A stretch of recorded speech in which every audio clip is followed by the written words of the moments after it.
అందుకే అధ్యక్ష తమరు కూడా అక్కడి నుంచి ఆదేశాలు ఇవ్వండి, దీని మీద చర్చ జరగాలి. మీడియా మిత్రులకు కూడా నేను అడుగుతున్నా, మీ సంఘాలు ఏవైతున్నాయో సంఘాల నాయకులను కూడా అడుగుతున్నా, ఎవరో జర్నలిస్టులు లిస్ట్ ఇవ్వండి.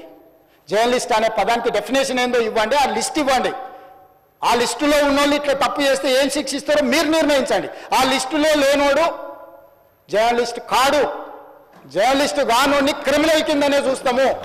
ఆ క్రిమినల్స్ని ఎట్లా జవాబు చెప్పాలనో గట్లనే చెప్తాం. ముసుగేసుకొని వస్తే ముసుగు ఊడవికి బట్టలు గుడ్డలు ఊడదీసి కొడతా అని చెప్తున్నా. నేను తమాషా చేయొద్దు.